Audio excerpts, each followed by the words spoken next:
breakfast cyangwa se icyayi cya mu gitondo turagisoje kugira ngo tubabwire gahunda ubikurikiye.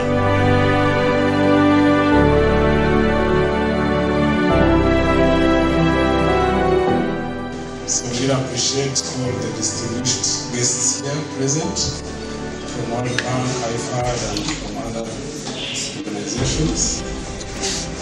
And I am honored and privileged to be of support of this project.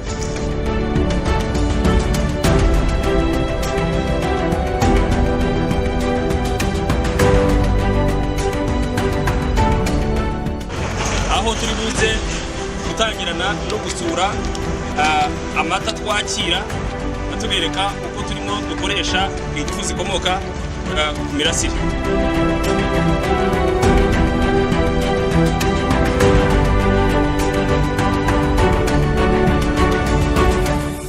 Twari tumaze umwaka bya bintu babwiye amafaranga twasohoraga tuyasohora amata apfa tuyifite hano nta kimaze mu byukuri niko twabibonaga.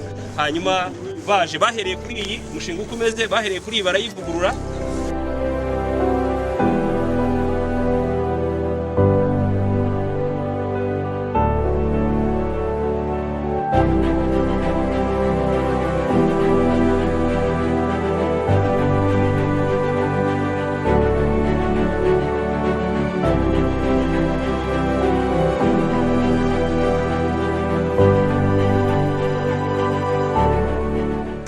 Ikindi tuma amazi akonje tugashyiramo amazi akonje tugashyiramo amata tugakonjesha.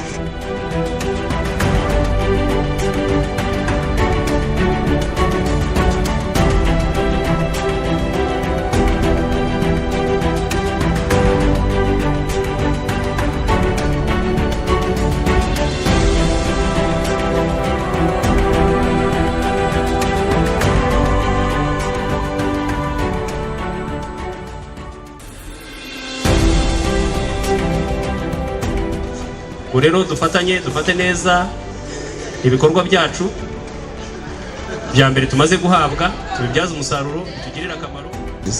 Dusoje rero tubashimiye mu by'ukuri twiteguye ko bazaza kandi tubemereye ko tuzafatanya mu byo byose byaduteza imbere no guteza imbere abaturanyi bacu.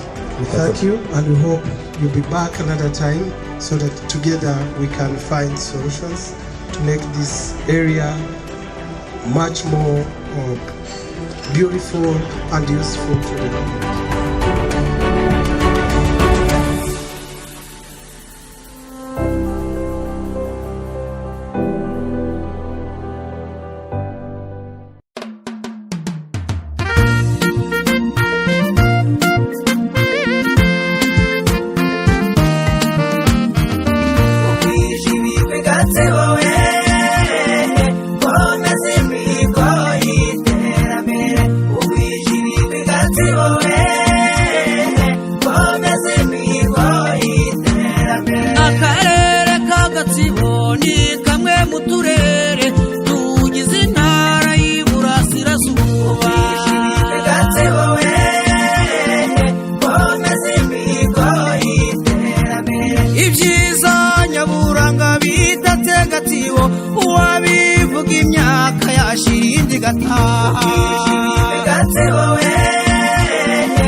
Gahunda yacu uyu munsi ikigamijwe n'urugendo cyangwa se gusura aho dufite abantu mubona batandukanye baturutse muri kampani zitandukanye baje gusura ibikorwa baduteyemo inkunga kuri DAIRIES ya Rwimbogo DAIRIES cooperative ibarizwa mu karere ka Gatsibo.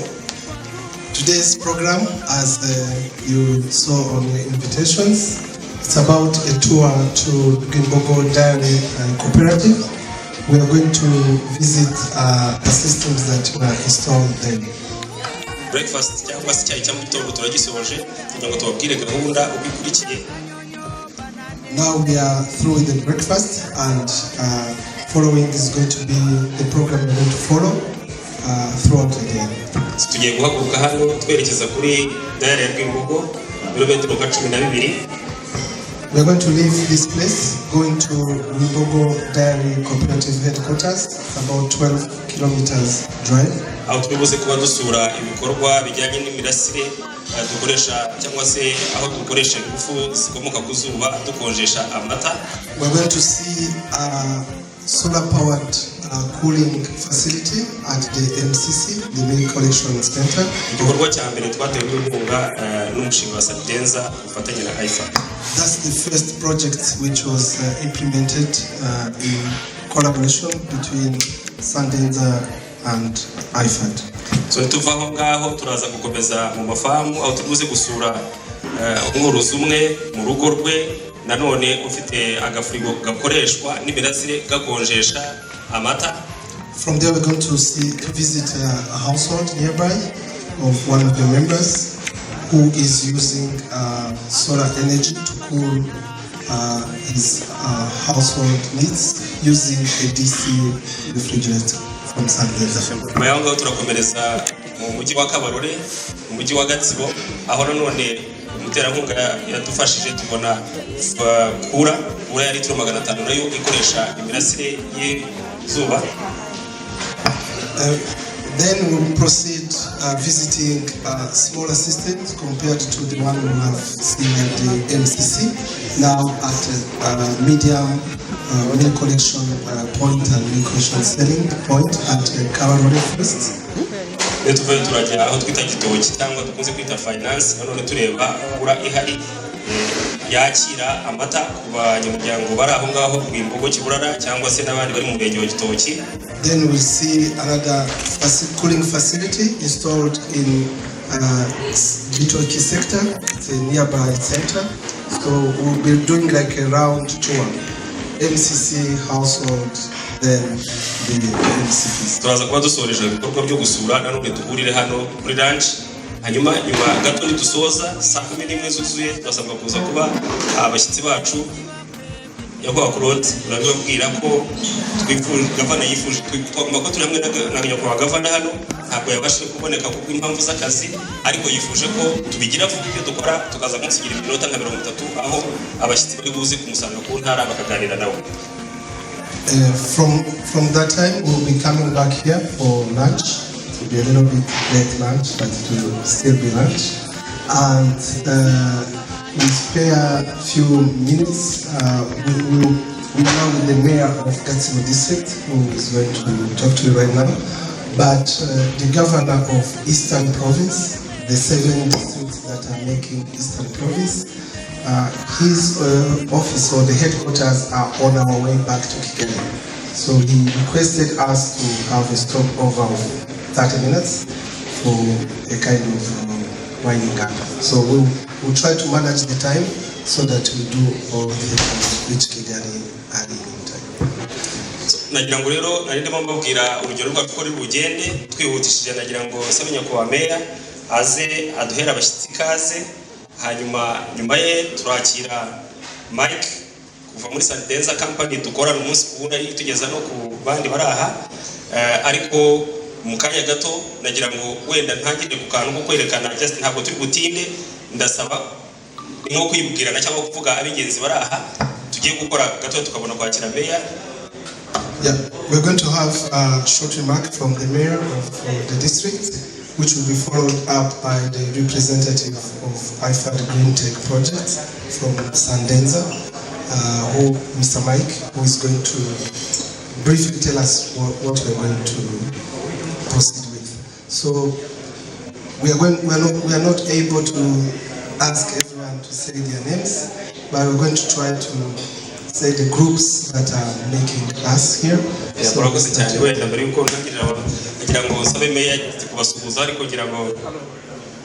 yes, Mayor. Thank you, Mayor. Hari team igizwe n'aborozi baturutse Rwimbogo bahagarariye abandi nyagwa chairman wa DAIRIES abasuhuzaho.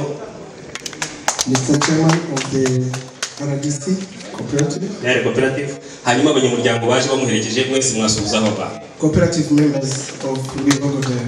Arabishimiye cyane. Thank you so much. Nagira ngo nakire nyakwa Mayor abamerikaze hanyuma mpereze Mike ijambo. So we can briefly see who are coming the visitors in brief. We have visitors who came from different organizations and who are mainly coming for an international off-grid solar forum that is starting tomorrow.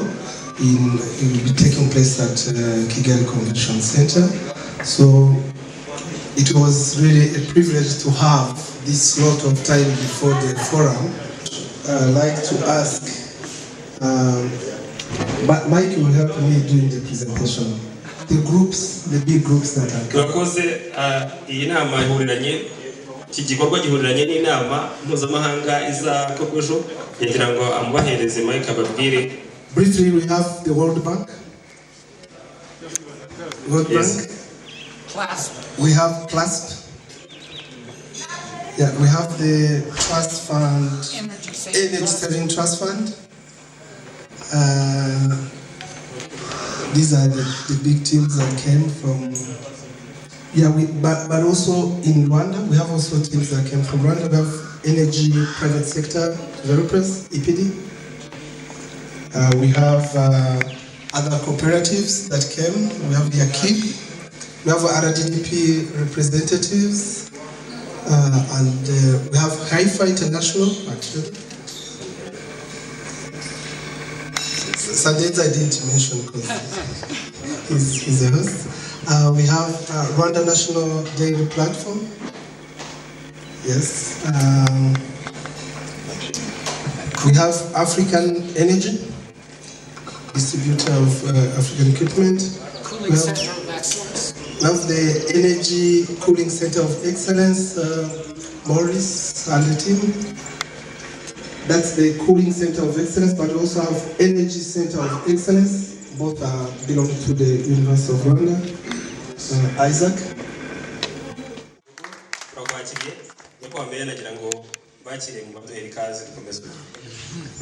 Time to spend here. Honored to welcome you in Umunsi district, one of the Eastern Province districts. We have friends and partners, especially partners, that want to become a partner has to be a friend first. So we appreciate all the distinguished guests here present from World Bank, IFAD, and from other organizations. As a district, we are privileged to have you at the sideline of the forum you came to attend here in Gatsibo. But also, we are so thankful for the partnership we have had, especially with the Rwimbogo MCC, or Big Correction Center, to give us off-grid solutions to cut the cost of production in the value chains of livestock. We shall be talking on the way as we visit all those points that have been mentioned. But much to say, this is just the beginning of the partnership. We hope this is just the beginning. We have a number of milk collection centers that we need to have the same solutions. We have other key infrastructure interventions in the value chain, in the livestock value chain that we have to work on. It's not only off-grid that gives us all we want. We have water, think of feeds, think of breed. So all we want is to maximize production of milk from our cows and hence increase income in our people livestock. So we shall be talking more as we go on and implement. But I just wanted to say we are very much appreciative and grateful to have you here. We are grateful to our government that allowed and directed you to come and be here with us.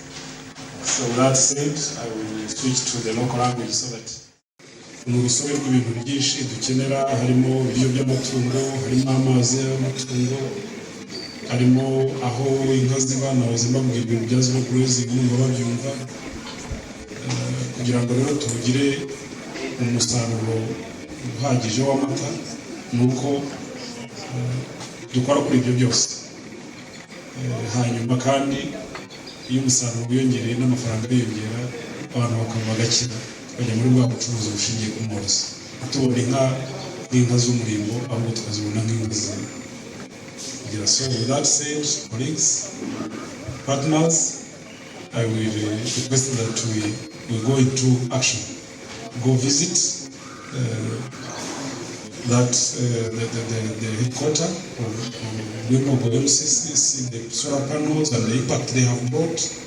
They will be telling us, and then we shall visit other parts as mentioned. And as we visit, we will be talking and discussing the way forward. Twagira ngo duhite tugenda tutagira umwanya turabashimiye.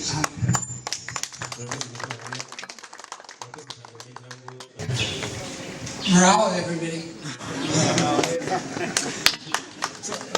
We need Jean-Claude to translate. Yeah, Jean-Claude is...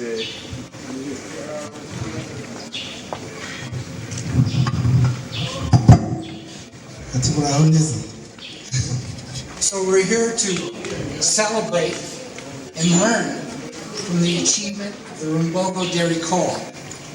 And we welcome everybody to participate in that.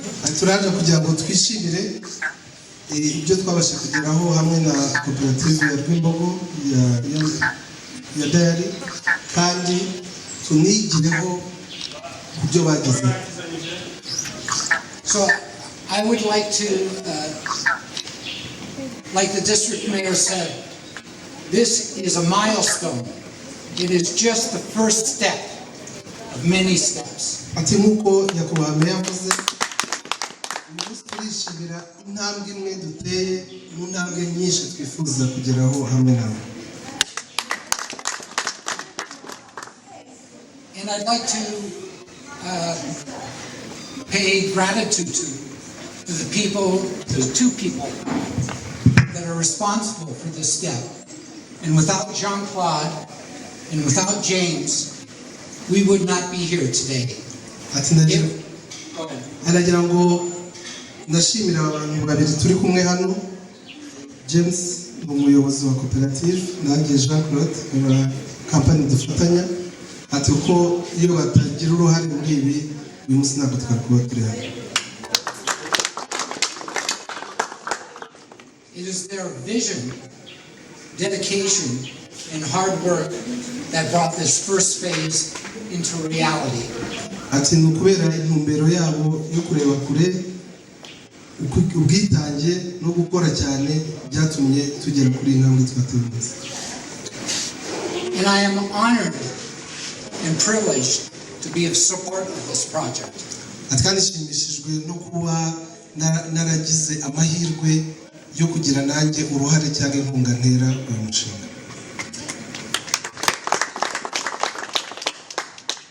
Now I'd like to also acknowledge other people that were instrumental. Ajya kandi nshimire abandi bantu bose bagize uruhare muri uyu mushinga. First and foremost, it's the Rwimbogo Dairy Cooperative. All members in the executive committee. Atabingenzi ni abagize cooperative ya Rwimbogo Dairy, by'umwihariko n'ubuyobozi bwayo komite y'iyobora.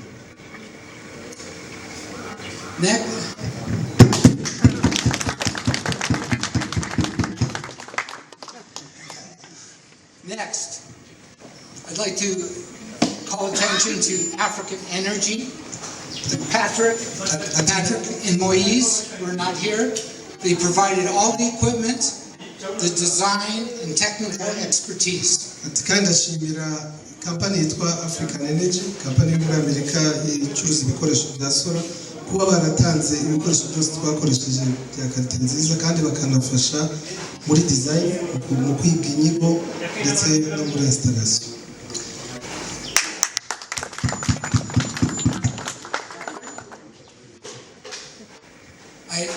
I'd also like to express appreciation for IFAD, particularly my supervisor, who showed a lot of flexibility and support for us to redirect funds specifically to support the Rwimbogo Dairy Cooperative.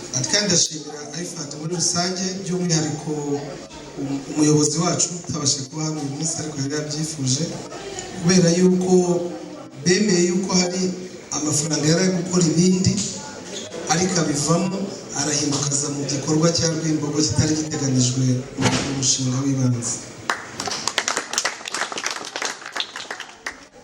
Next, there's the entire CET team, of which is Fidel here? Fidel, are you here? Is that the MCC?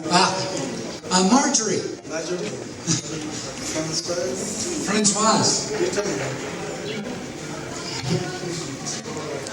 It was a team effort and it was a concerted effort over a number of months to make this a reality. If it wasn't for the teamwork and the dedication of CET, again, this would not be a reality. Kandi ndashimira ikipe ya CET Clean Energy Technologies bamwe baraha abandi turi basange hirya atwo iyo bataza kugira umurimo bakoze ngo babishyiremo imbaraga n'ubundi bintago byari gushoboka.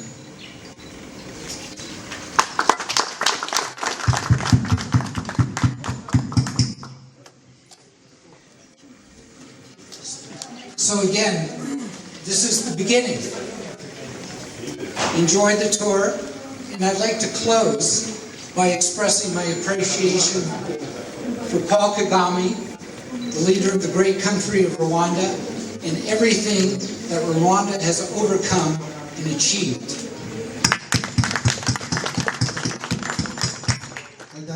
Shimira by'umwihariko nyakubahwa Perezida wa Repubulika Paul Kagame kubera iby'igihugu cyagezeho ubuyobozi bwe kandi n'icyerekezo cyiza gifite.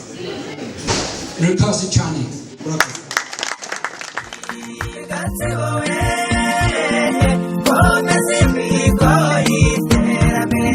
Umwe ryabihora twishyize hamwe mu makoperative ngo dutezanye imbere.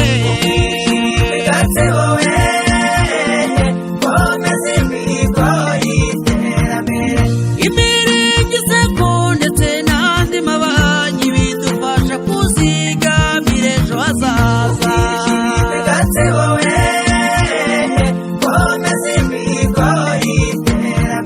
Intero y'abagutuye ishema ry'agatsibo tubwikiriza ibakwe mu iterambere.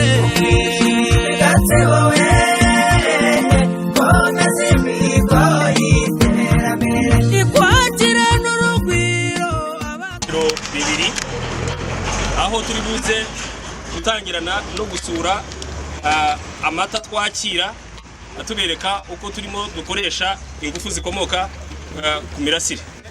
Jean Claude. So we are going to have two major parts of this visit, and the starting point is going to be the reception point, how we receive milk in this center. Then secondly, we will see how it's being cooled using solar energy.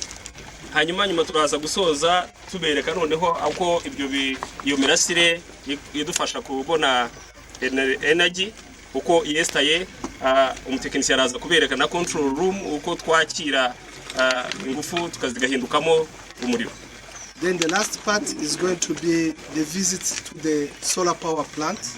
We'll see the inverters, the batteries, the solar panels, and we explain briefly how it works.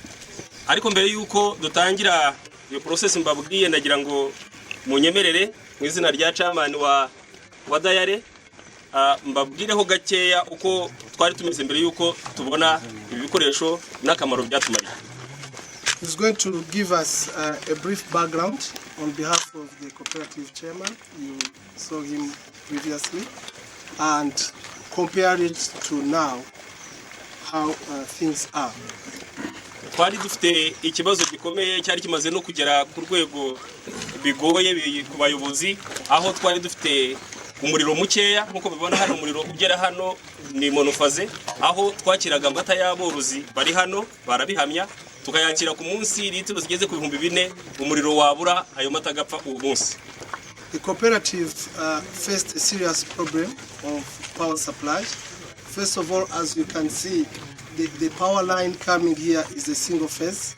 So there has been a process to bring it up to 3-phase, but the supply is not reliable, and it was presenting so much power cuts, which was causing damage of collected milk that was amounting to up to 4,000 liters a day. So those occurred many times. Nagira ngo nkira aho ngaho nshimire Sandenza yabashije kuduhuza n'abaterankunga bari hano batandukanye muri step ya mbere yavuze ubu ngubu kuva mu kwezi kwa karindwi ntiturongera gupfusha amata. Ndabivuga ndi hamwe n'abayobozi. Taking the opportunity to thank all stakeholders, in particular Sandenza, who came and found a solution.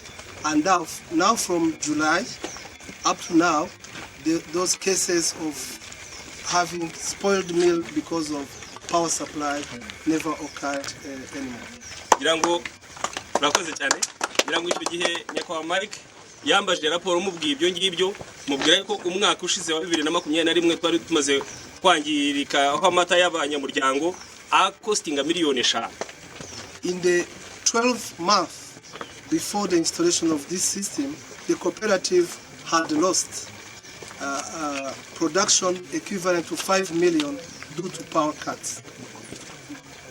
Uretse n'ibyo nanone twari dufite n'ikibazo cy'amafaranga agenda ku muriro n'igihe wabonetse aho nibura mu kwezi twashoboraga gutanga amafaranga yo gukonjesha agera ku 600 hagati ya 600 na 400 bitewe n'igihe cy'imvura n'igihe cy'izuba. Besides that, even if power was available at the MCC, the price of paying for electricity was too high. The MCC was spending between 400,000 and 600,000 francs per month. Ndagira ngo nanone nongere mvuga ko kuva mu kwezi kwa karindwi kugeza uyu munsi ntabwo turongera gutana umuriro tubikesha uyu mushinga. From July up to now, the MCC is operating totally off-grid. No more payments for electricity. Imibare natanga nuko kuva mu kwezi kwa karindwi hano kuri DAIRIES tumaze kwakira litiro 18,000 bisagaho gatoya bikonjeshejwe hakoreshejwe uyu muriro. From the time this solar powered cooling system started, the MCC managed to cool up to 18,000 liters of milk. Murumva ko ku ruhande rwanjye nk'umukozi nari hafi gutakaza akazi kubera ko abakoresha banjye nicaga amata yabo buri munsi. On his behalf as the cooperative manager, he's saying he was almost losing his job because of spoiled milk every day in such large amount and losses in revenues. Ndashaka gusoreza aho ngaho nshimira kuri iyo ngingo nyakwa Mike muhaye ya mibare yarambwiye muri message nto yarambwira ngo ndashaka kurangiza ikibazo cy'ipfa ry'amata no kubura umuriro muri Rwimbogo. Ndatekereza ko turi hafi yo kugera kuri thanking the project manager that in a short message he told him that with that 5 million Rwandan francs loss for last year, that's about $5,000, we are going to start a project together that will end this situation completely. Arakoze cyane ndatekereza ko nanjye bivuga ntago nabyumvaga ariko kuva mu kwa karindwi kugeza uyu munsi ndatekereza ko iyo kibazo gishobora kuba kigiye kwibagirana mu matwi yanyu bayobozi banjye. Ntabwo ndibuze gutinda nagira ngo dutangire cya gice navuze hano cyo kureba uko twakira amata dukoresheje iyi mirasire. Claude araza kutufasha ku ruhande rw'urutekeniko hanyuma noneho tuze gukomereza ahandi. Ndasaba rero koko turi benshi yuko tugiye kubikora mu matsinda kubera ko hariya naho n'ahantu haba hasabwa isuku n'ahantu batoya. Tugiye kugenda mu matsinda duhereye ku nyakwa meya n'abayobozi hanyuma noneho n'abakitse badusuye noneho nk'abanyamuryango twaza gukurikiraho gake gake tugenda tujya mu matsinda twejere. Hano niho abacunda bayiki abazi ku izina ry'abacunda ni abantu badufasha kwakira cyangwa kuzana umukamo bawukura ku bworozi bawuzana ahantu tubakira kandi ziba ziri hano. Hanyuma amata twayakirira muri aka kuma gafite pampu iyatwara hatagize umuntu urenga hano, ikayashyira mu byuma biri hariya kugira ngo tujye kuyakoresha. Na mbere yuko tuyakira dufite hariya bimwe mu bikoresho tuba twabanje kuyapima ubuziranenge, amata yujuje ubuziranenge, adafite imiti, kubera ko twabibabwiye tuyajyana mu ruganda. Aha niho twakirira, kano kamashini kakayakura hariya kayashyira muri kura, yaba yunamutse tukayashyira muri iyi, hanyuma tukazagira gahunda yo gukonjesha.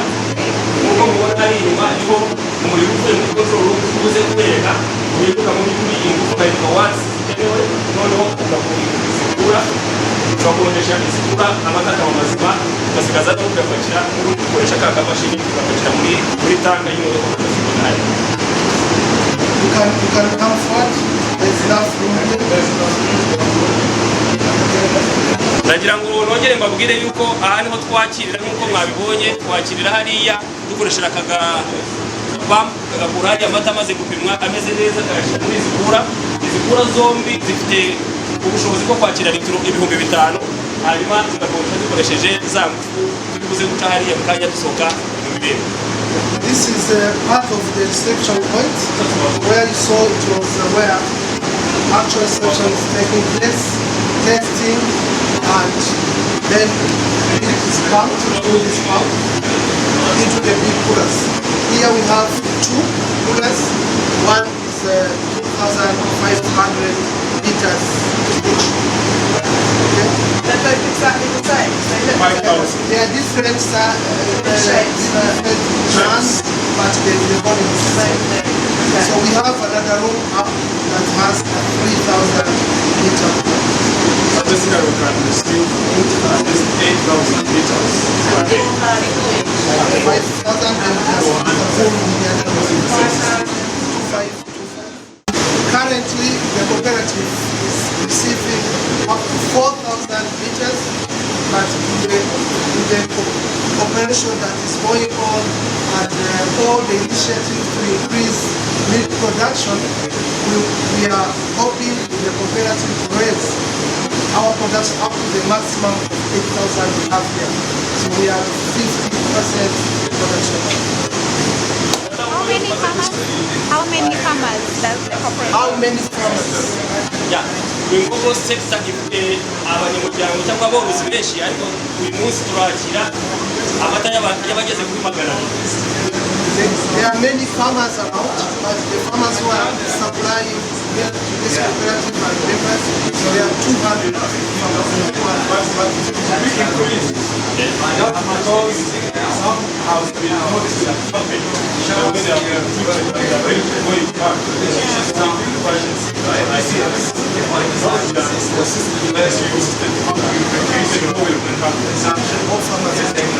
Yes.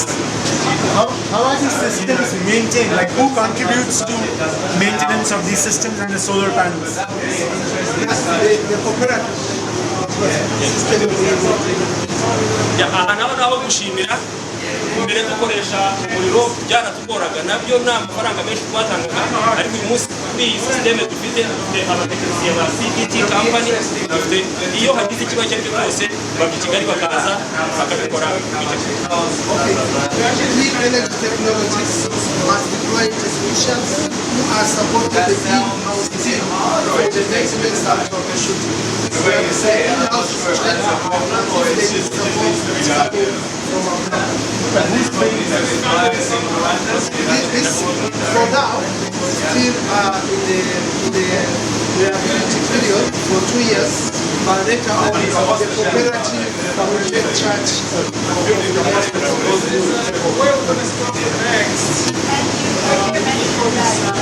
electricity cost was 400,000 to 600,000 before. So now with 100% production, such cost is no longer. So the next part we can see is the control system. That's why electricity here, but we will see now the solar panels. This is like a control board where which bank is operating. As we can see, because the coolers that are installed here, they are condensing unit and they are condensers of old fashion. So they start current which you cannot manage the one. So we had to install some software to try and manage that peak. So this is something we expect even in other existing systems, but wherever we'll be doing now new systems, as you will see the Camarone and the we make it a condition for the condensing units and the compressors to have an embedded soft starter. It's important even for other off-grid systems. Otherwise, you may be having 40 kilowatt installed, the limitation of 50 amps at a time. The starting is at 100, the whole flow. So that's a challenge what we share. It's a lesson actually last week. Starting was not easy. We had to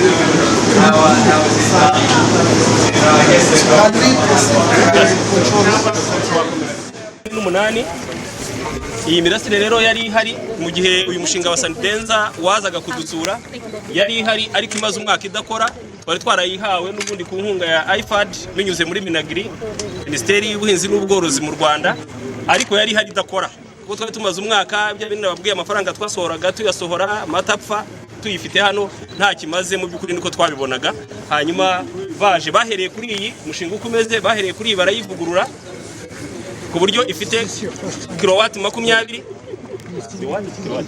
kilowati 20, hanyuma baduhereza n'indi kuko babonaga ko idahagije. Mu byukuri aha ngaha ndashimira CET babanje gupima biriya bikoresho mwabonye bareba umuriro dukeneye, noneho bavugurura iyi mirasire bayiha inverter yo turaza kubireba muri control room, banongeraho indi mirasire igeze kuri 48, umwe ufite kilowati ufite wati 450. Ibyo rero nabyo biduhereza izindi kilowati 20, nuko ko ngubu dufite kilowati 40 dushobora gukoresha. Kandi magambo ndabashimira ko ngo dushobora gucanira n'umudugudu aha hafi. Thank you so much. This is the original project that was here even prior to this intervention. It was also supported by IFAD through, I think, IFA International and PASP, Minagri. It was an intervention of different stakeholders, but at some point the system went down and it stayed like for more than a year without working. There was some technical issues, but also the inverter that was there got damaged. So the initial intervention was to try to repair the inverter, but it was in vain because we couldn't even find spare parts of the inverter that was there. We tried to contact the factory in China, but sometimes after supply, some suppliers or manufacturers will even disappear. So in all the system, we realized that at least the solar PV was still okay. So we tried to redo some installation, some connections, but the 20 kilowatts peak installed capacity that was here could not be enough for the system. Initially, it was designed to be a backup system of the electricity. And now with the back and forth and the batteries and the inverter that couldn't hold, when it was damaged, the whole system collapsed. So we changed a little bit. We changed the thinking. We are not having solar as a backup, but we have solar as a primary energy source. This required then to upgrade the whole system from 20 kilowatts to 40. We put 20 more. We realized because the batteries had stayed longer without being used and they were lead acid, so they also got damaged. So with the support of the project, we said it's better that we revamp the whole system. We got the new inverters, which we are going to see now, and we changed from the batteries we had, the flooded batteries we had, to lithium batteries. So we are confident that for the next 20 years, the cooperative is safe with good equipment and a new setup. No need to go and wait when the sun is there and switch on. No, we are able to run off-grid, but in case there is anything that happens, that's when we can call on electricity supply. As I said, even the connection that is there is not yet really the correct one. We had some issues with balance of phases. In fact, even entering that supply into our inverters was a problem, because the inverter was seeing one phase of 300 volts, another one of 175, another one of 250. Then it says there's a problem. So we are running it really off-grid, but the inverters we have, if they have a stable line, normally it can also do the grid time or the grid interactive. So it has the ability. We'll see it when we enter the area. So the other thing we saw, we had overused the land we have, and we thought better that we now use the roof for the extra power. Otherwise, the cooperative could not develop other infrastructures. It's actually a double roof, even the other side. Yes, of the roof. both of them. As the same. As we go down, we'll see. So now I think we can proceed. Some questions first, then proceed to the control room. Without, like on a cloudy day like this or without sun, how long it can sustain the battery autonomy? Yeah, we have installed 16 batteries. One has 5.3 kilowatt hour, so we have about 100 kilowatt hour storage. So this will depend, of course, on the use, but the way we see now, we are actually using less than 10% of the storage every day. So most of the cooling is taking place during the day, which means we depend. We don't cool at night. We don't cool at night. So how many hours can you sustain the cooling? We can do it even for 2 more days, even if there's no sunshine. So, but as of now, we monitor. We have a team, in-house team here that's monitoring. So they record, and you will see when we reach there, we can see from the inverter how many cycles we have used, what's the percentage, what the state of charge or the discharge level of the battery. So everything is monitored. Thank you. One other quick thing. So you confirmed that before it was a hybrid system, but because of the unreliable grid supply, now you're working on off-grid. So if the grid becomes reliable again, don't you think it would be sufficient? Like, it would be better to go back to like a hybrid system? Yes, actually, if the grid is stable, we will go back to the hybrid. But the installation is in hybrid enabled, grid interactive enabled. But we now kind of switched off, because if you introduce this grid that is unstable, it switch off our system. So, but before it was like, instead it was a backup. Really, they were running on electricity and use solar sometimes, depending on the storage they had, which wasn't. We're actually working on introducing the 3-phase line. So when that time comes, we shall do the marrying and have a hybrid of the two, which will be efficient at that time. What I added on is that in our next phases, we plan to rehabilitate the whole condensing unit and the compressors, so that we go further in the efficiency. We are operating, but we know we could do more. And remember, the amount of milk is expected to increase.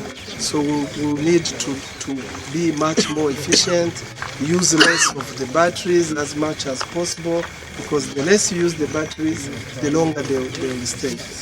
So then this is part of the move. We are really not looking at it as now.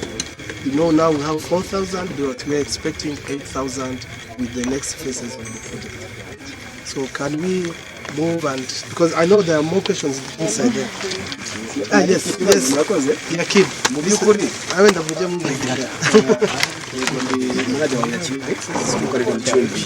ndi kwibaza ngo uyu mushinga turetse kuba ari inkunga yatewe iyi koperative, ari nk'umuntu ugize initiative yo kugira ngo abikore, investissement yabyo bihagaze gute bigereranyije, ese ni buri wese washobora kubyifasha? Noneho unatubwire mu by'ukuri garanti yabyo bishobora gukora igihe kingana iki kugira ngo umuntu yumve nimba ashobora no kubyambutisana ko. Thank you very much. He's a manager for Yakin Cooperative. So I think one of the biggest dairy cooperatives in the country. It's in the Chumbi district in here. So his first question was this had like a kind of a subsidy, the project. Actually, the cooperative contributed only 10% of the entire cost. He was wondering if it's possible that a cooperative or an individual can undertake such a project, and he was asking the average, I would say how much it costed. Yes, the estimated cost. The manager of Rwimbogo said it well. When we had planned this, it all depends on the capacity of the MCC or MCP. Because you find a small MCC where 20 kilowatts will be enough. Maybe this medium, because it is 8,000. We have some in Nyagatare that can go up to 30,000 if I'm not mistaken. So that goes with the increasing of panel size, battery size, number of inverters. So the price really will depend on the cooling capacity. So it's not a flat one. It's tailored to the need of an MCC. But let's say, for example, this one, we estimate this to be, we can have in terms of cost per kilowatt.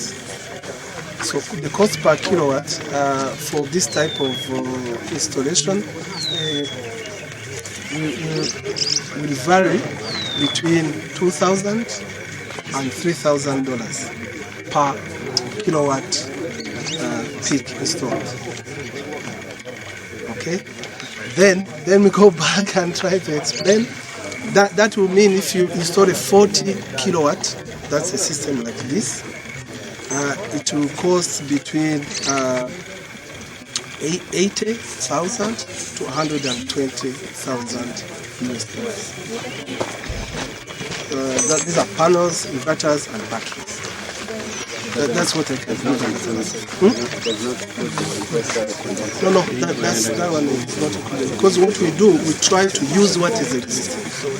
And next time what we'll be putting in is we are getting now prices for energy efficient compressors, so that can be part of the cost. Then when we reach a cooperative, we know that we have given them a package that is packaging well. tujye mu cyiciro gisoza hariya aho So we can proceed again to the control room. Okay, thank you very much. This is the last stage of our visit here in the MCC. As we said, we have a 40 kilowatt peak installation. To be able to run it, we installed 2 inverters. Each one has a capacity of 20 kilowatts. And because the system were not installed at the same time, we preferred to separate the inverters depending on the source. So this one is managing the old system, and the other one is managing the new system. At the same time, among the two inverters, of course, one is a master and another one is a sub. So everything that is being generated here is managed from one inverter and concentrate everything. So the second part are the batteries. These are lithium batteries. Brand is Rwimbogo. But for them to operate the inverter, which is high voltage, we had to add high voltage boxes. So the 8 batteries here are stored in series, and they are going to this, and the other 8 also in series. So as I said, you can measure, you can also assess what is going on. We see what the grid is giving, because it has the ability to take power from the grid. Because in Rwanda we don't have, we are not allowed to sell to the grid, so we program it so that we cannot have a return. We see what the panels are giving, the batteries, and the load. So here is where we do all the monitoring. Then from here we do. It's a normal electrical control board.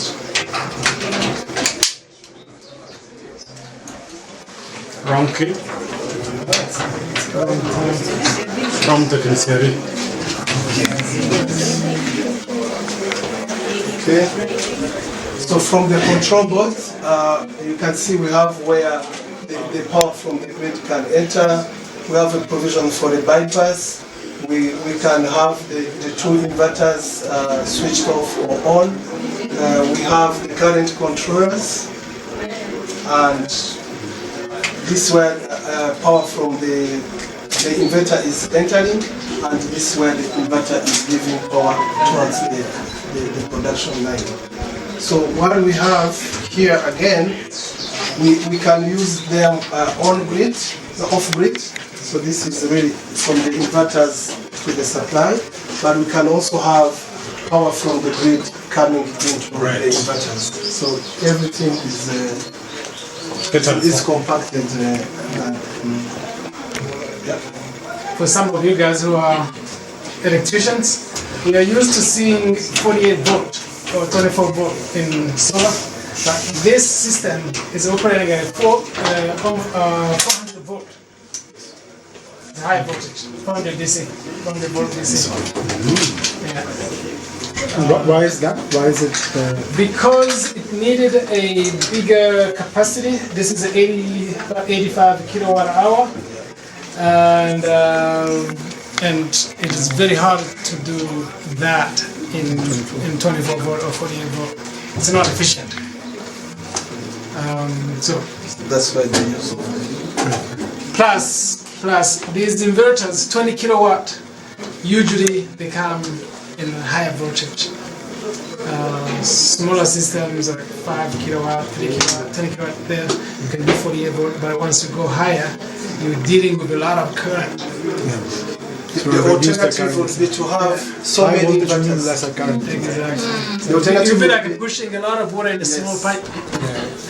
I was curious, you said that the internet is not working, that's why you don't have remote monitoring. But if it was working, what would you link this to for you to monitor this remotely? Yes. It's a GSM. You can do it through GSM or internet a router. Router, yeah. The batteries also come with a port where you can monitor just the batteries. And you can see they have a port. You can monitor either one or more. Yes, please. The temperature? Yeah. Not here, but there. It has the temperature sensor. Yes. Because now normally these ones are manual operated, but the one you will see in Kabarole, when it reaches 4 degrees, it cuts off the system. But now what they do, they watch when it is 4, they switch off. Because you don't have to go much below, because when milk is frozen, then it's frozen. And what happens so after the milk has been cooled? Like, so what happens after? It's taken to the dairy. It's transported. So they cool it down. Normally they like to transport in the evening because there is no interference of sun and what. The weather is cool. It's like still in the cooling facility. Go straight to the factory and it's offloaded. Which is in Kigali? Yes. Kigali is really the main. 2 hours and a half drive from here. And it's every day, right? It's every day. It's every day. You saw the truck. The truck is here too. It's now already. Very soon it's going to load the milk to be transported in the evening. What is the life of these batteries? Yes. If they're running full time. Full time. The life of a battery, it can be. It's actually hard to estimate it in terms of years.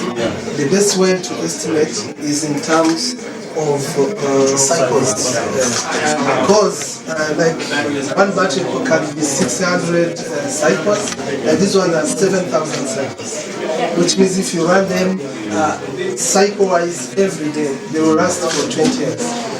And now, from the time we started, we have not yet, we have done only 18 cycles for the last 3 months. Out of how many? For the last 3 months, out of 7,000. So they are still there they are here to stay actually. Minimum 20 years, but they can last. So after 20 years, you have to renew? Yes. The batteries, the panels, normally they are the ones that are given more time. That will be 30 years. What happens is that the first years they are producing at a high level, it goes on reducing and reaches a place where it's better to replace them rather than just give up. Also the technology is coming up. Good thing is it hasn't been running for on grid. Yes. So when you have 3 phases, you can always switch. They should keep. Does the grid charge the batteries as well? If we program it, and for now, we are only charging solar. And we went off grid. Okay, that's all from me. We can have others who would not. If there are others who want to come in. Yeah, we are in now.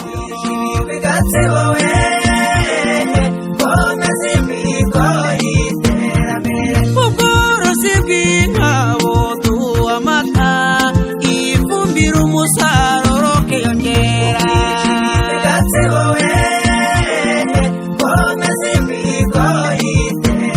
n'andi matungo magufi nayo aradufasha sinasiga n'ubworozi bw'amafi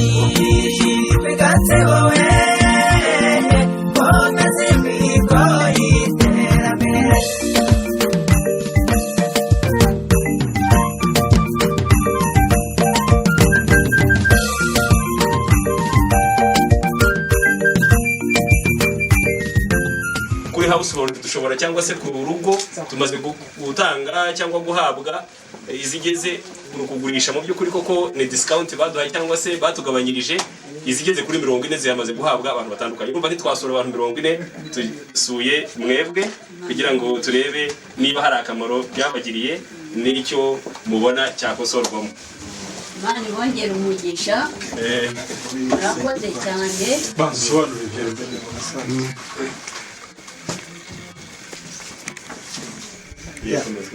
Thank you so much. Thank you, manager. He said that this is our third stop where we are coming to visit a household. You can see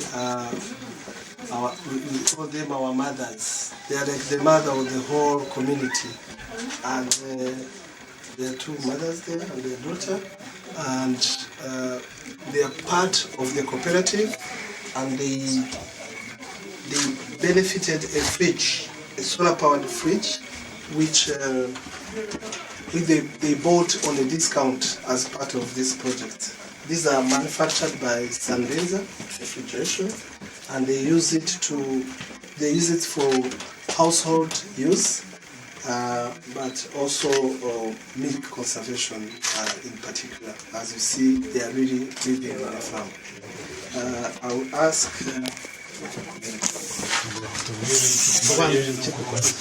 iyi firigo twarayibonye turishimye turananezerwa cyane twaracanye haragaragaye nta muriro twari dufite twahoraga mu mwijima ariko ubu aho twayiboneye twarishimye ikindi tunywa amazi akonje tugashyiramo amazi akonje tugashyiramo amata tugakonjesha tukanywa twumva tuguwe neza ni byiza cyane pe ubu kuri iki gihe nta kirapfa yari ikiri nzima nta kirapfa ntizanapfa kandi ntiyanapfa barahari abayiduhaye tuzabibabwira bose ni byiza. So she's thankful for this. They acquired this DC fridge, which they are using to conserve milk and put in water. This area in dry season especially, it's very hot, and but now they can have their refreshments conserved. So she's happy with the equipment. It has been working without any problem, and she says she believes that even if it has a problem, she knows the people who installed and who brought it. She will call them to come and fix it. arakoze kandi kudusobanurira akamaro kayo. Icyo nenda kongeraho nuko mu mushinga wacu mugari w'ubworozi no kubakira amata no kuyatunganya ku mpamvu mu izina ry'abanyamuryango, nuko izi furigi nanone zagomba kudufasha mu kwakira amata y'umugoroba, aho ashobora gukonjeshwa amata y'umworozi asagutse ko yashobora kunywa, aho kugira ngo yangirike akayakira mu gitondo akayazana kuri dairy. Nacyo ni igikorwa kimwe twatangiye no kubikora, hari ababikora bakazana amata tukayacuruza mu gitondo, bikabongerera amafaranga binjiza akomoka ku mata yakabaye yangirika ku mugoroba. So the other purpose of this fridge was to allow farmers to be able to conserve their evening milk. You can imagine if you are able to milk during the day and send milk to the MCC, but if you have a second milking in the evening, which you cannot supply or conserve properly, it was a loss to the farmers. But now it's giving them an opportunity to be able also to conserve that milk and sell it in the morning. Ariko nanone koko mu mushinga tugenda tuganira n'abaduhaye ibi bikoresho turi ubwiza bwabyo, akamaro bifite, aho bifite intege nke, byagaragaye ko kakira amata makeya ugereranyije umworozi aramutse afite amata yige ku mugoroba ko kakira litiro 20 gusa, mu gihe hari aborozi bacu bashobora kuba bafite mu mugoroba amata ageze muri litiro 50 n'ibindi. Ikindi nuko gakonjesha kadafite umutozo, kandi amata akeneye, niba mwabibonye kuri dairy, abakeneye nanone kugira ngo habe hari umutozo uyavanga. Ibyo twaje kubona bishobora kuba ikibazo, kuko aya mata ya mu gitondo iyo tuyavanze aya nimugoroba iyo tuyavanze na mu gitondo ashobora kugira cyeti yacuruje yonyine. Ibyo rero tumaze kubivugana nabo mu mushinga ukurikiye, harimo igisubizo icyo kibazo twari dufite, aho bagiye kuduha noneho ziriya kura zimeze nka ziriya tukazegereza abantu mu midugudu, aho bishoboka ni nka sample ngo bazaduhesha zisubiza iki kibazo, aho dushobora kuzikira cyane cyane aho twasanzwe dukorera mu kidugudu mu Gikobwa. Noneho aborozi bahegereye ku mugoroba bakaba bagemura amata yabo, hari isora bagakonjesha, mu gitondo bakongera abandi tukabona kuyakira.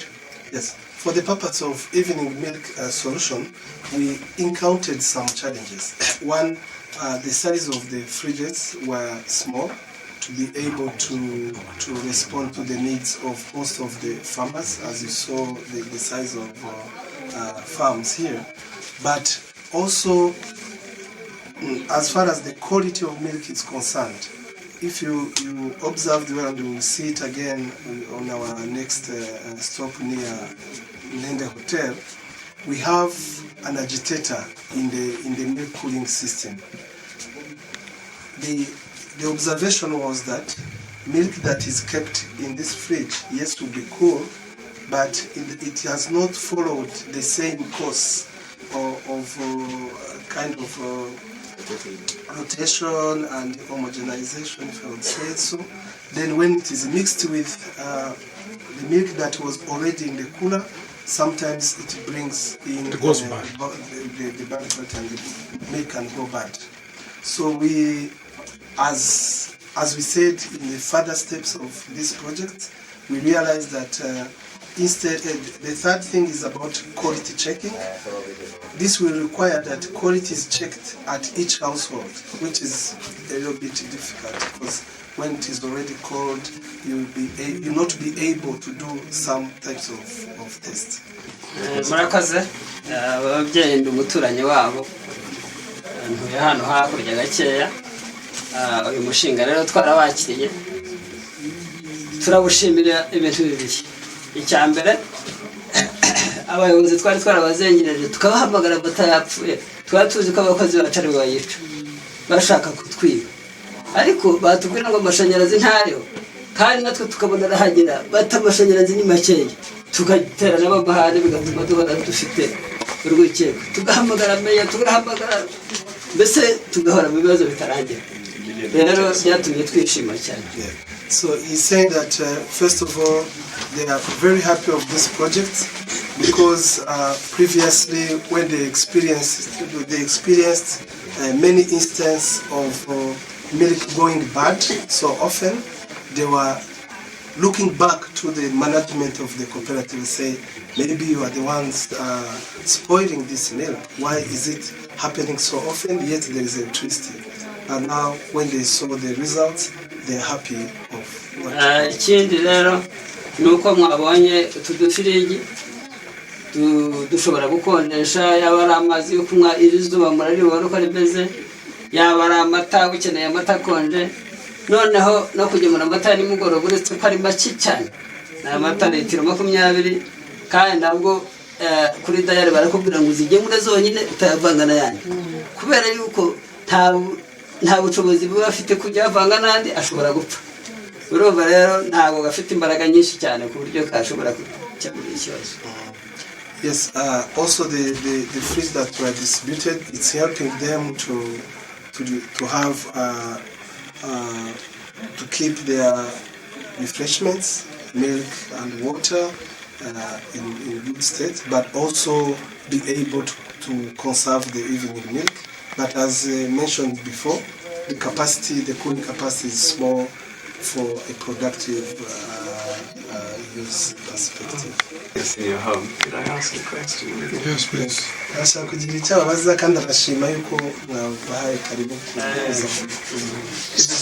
The point you just said. So actually, can you help us understand how many cows do they milk roughly every day here? How many liters does that produce? umubare w'inka zikamwa biragoye ariko nibura haboneka litiro zingahe ku munsi ugereranyije nk'ifamu ugereranyije hano nk'uko mwabibonye turacyafite urugendo ari narwo turimo tujyamo leta yacu ni leta nziza ishaka ko dukira ishaka ko tujya mu iterambere dufite rero izi nka mubona ntabwo ari nka z'umukamo uhagije ariko ku munsi babona nka litiro 20 ni inka nyinshi Okay. Now there are 6 cows that are being milked and produce on average 20 liters. Usually 20 liters is supposed to come from one cow. But they milk 6 and collect 20 liters. But he added on that the government is helping crossbreeds. Yes, introducing some crossbreeding so that the amount of milk per cow can increase.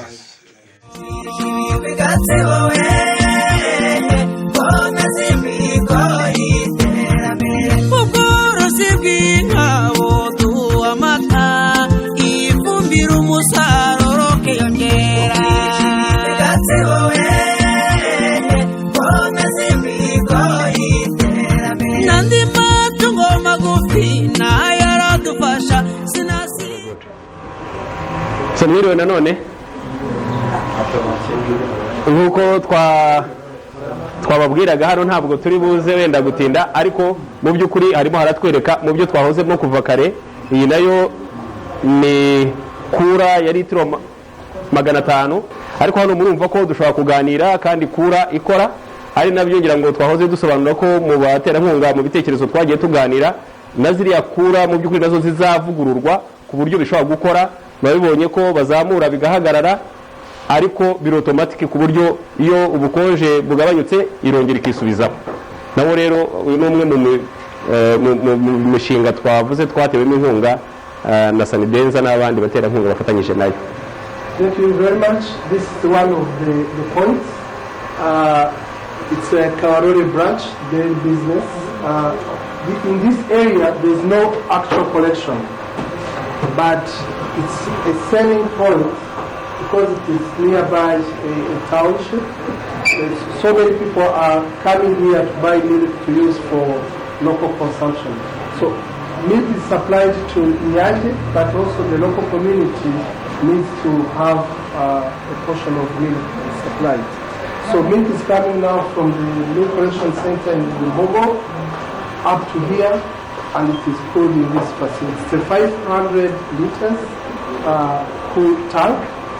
As you can see, even from the sound itself and the automation, it's really an efficient system compared to what we saw before.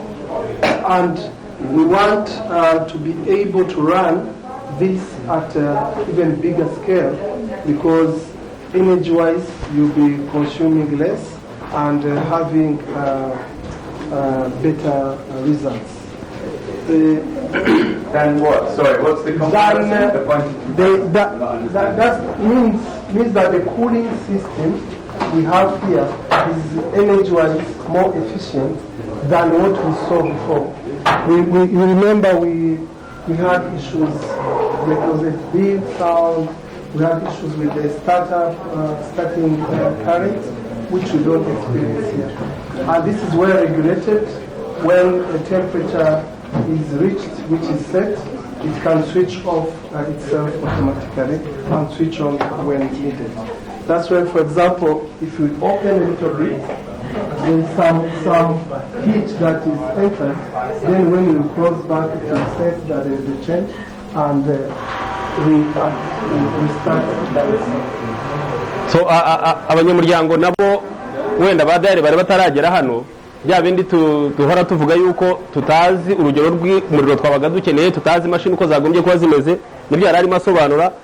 Warumvise ko kacecetse, ariko niba ufunguye hutya rimwe hari ubushyuhe, hari ubukonje bugabanyutse, hari ubushyuhe bugiye mubonye iminota akoresheje kugira utya, ubukonje buragabanyutse, hinjiyemo ubushyuhe, ako kanya wagira utya igasubizamo kugira ngo isubize kuri bwa bukonje bwari bukenewe. Urumva rero ko na hariya ni kucyo hasobanuraga, turimo turakorana nabo ku buryo bareba ko na hariya bazahakoranaho hakamera nk'aha ngaha. Hanyuma icyo nakomerezaho ngira ngo ibyo yari yabivuze nuko mbere dufatanyije n'abanyamuryango nta bucuruzi twakoreraga hano muri aka gasenta ka Kabarore, kandi hari abanyarwanda bakeneye amata. Natwe nka DAIRIES dukeneye andi mafaranga yinjira akomoka ku byo ducuruza. Nta yindi business dukora na amata. Hariya kuri DAIRIES uyu munsi litiro turayigurisha 322 igiciro cya leta, ariko nanone iyo tuyazanye hano turayagurisha kuri 350. Bivuze ko ayo mafaranga yiyongereyeho ni inyungu za cooperative dushobora gukoresha mu mirimo ya cooperative umunsi ku wundi. As far as the cooperative is concerned, this is a kind of an added income generating activity. Previously they didn't have any selling point around Kabarore Trading Center, but now they can provide quality milk to this community and gain additional income to the cooperative. At a wholesale from the MCC, milk is sold at 322, but this is a retail facility where they sell to local community at 350. So members of the cooperative also were being demonstrated how extra income is generated by installing medium or small system like this. This is powered by a 6 kilowatt solar system. It's a single phase, it's not three phase like the other one. We have a storage capacity, 5 batteries of of 5 kilowatt hour each. That's 22.5. Again, it has an option. It's a different brand. The other one was Azuro TBB. Again, it gets DC and provides AC out, but in single phase setup. So we installed like 2 of these. This one is mainly for selling purpose because it's in a township. The other one is doing both selling but also collecting in a rural area that could not supply milk to the MCC because it's a long distance. You will see as we go to the hotel. Arakoze kuri icyo yasobanuraga ni ukuvuga ko ahangaha akabarore tuhakorera uburyo bwo gucuruza tuyita MSP ni ukuvuga ngo milk selling point. Kuri ibyo bintu navugaga ni uko tutahacururizaga ariko uyu munsi turacuruza litiro 600 hagati ya 600 na 500 buri munsi.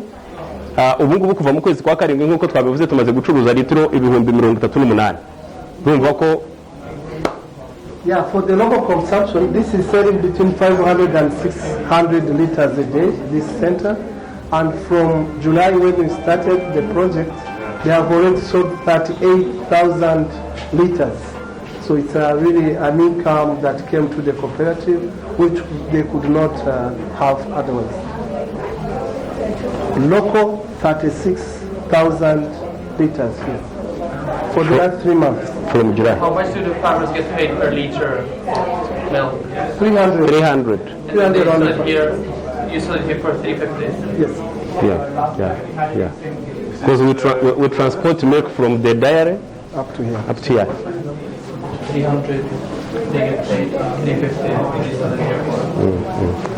And Inyanje, the wholesale to Inyanje is 322. Then the retail 350. Did you say you bring the milk from the MCC? Yes, here? with the other motorbikes to go short. So you process the milk initially there, and then here you're just kind of storing it for selling. And if it is like over, then the motorbike will come because that motorbike we saw as we are going belongs to the cooperative. So it is supplying here, and the other center when it is not enough suppliers are there. But, sorry, just to be clear, they're bringing the milk from the MCC to here, or is it farmers, he's collecting the milk and he's bringing it here? This is a different sector, so they are not allowed to collect from here. They collect from Rwimbogo, but because this is a big trading center, they also sell because there was a deficit in supply of milk. So it's being sold here but not collected from here. How does it get out of here? I see it right here. Reka nukuntu umuntu aje kugura amata byagenda.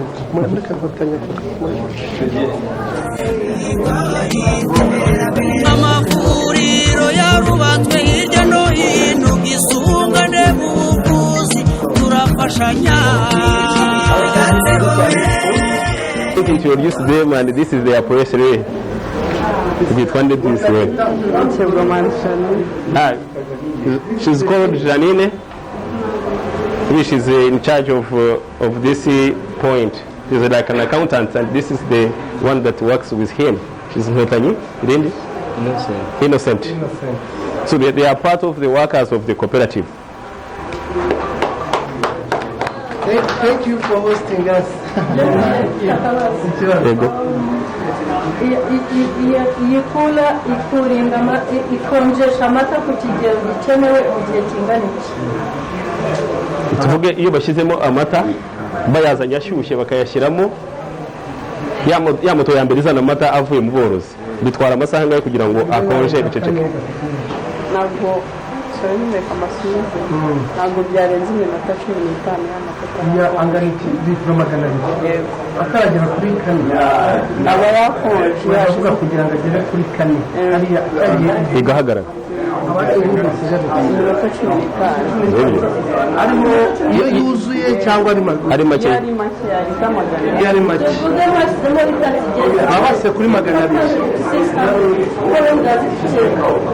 Wenda ikibazo ntabwo bajya baganira 500 bazana 110.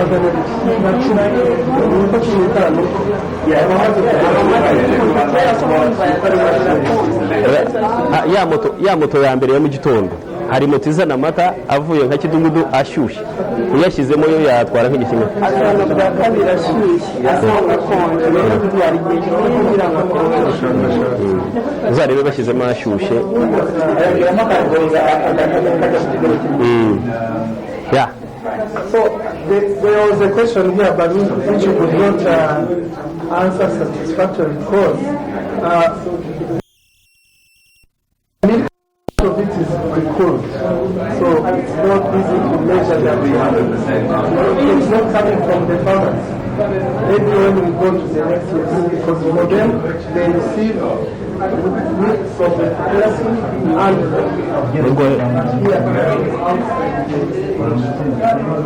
normally the standard is to cool from 28 to 4 within less than 3 hours. But this is already arriving quite cold. Yes. So we can proceed.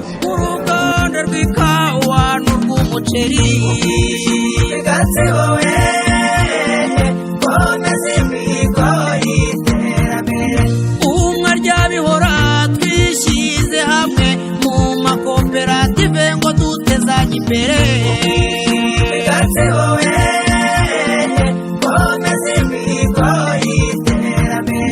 Imirenge iseko ndetse n'andi mabanki bidufasha kuzigamira ejo hazaza.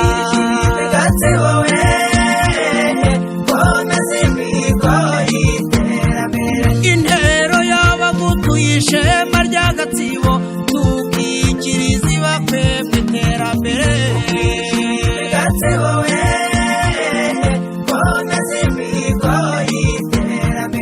Ikwakira n'urugwiro abatugana twabigize intego muri Gatsibo.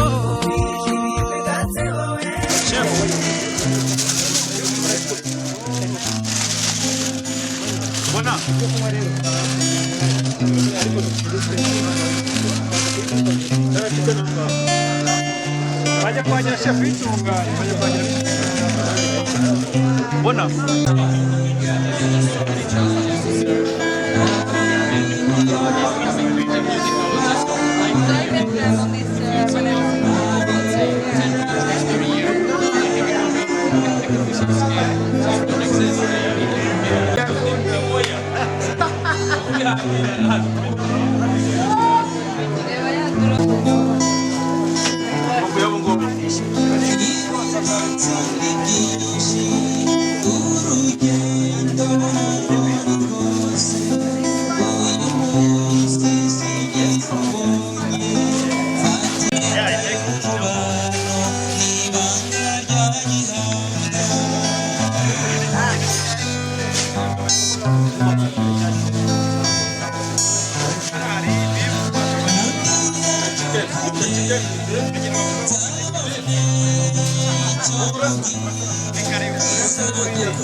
We have seen what you have done there at Rwimbogo MCC Milk Collection Center, and we would like to know how will you continue to support MCC's milk collection centers of this district, and of course the farmers of this district. And then before to answer, try to look at here. Don't look at him. Look in the eye of the camera. Of this. Okay.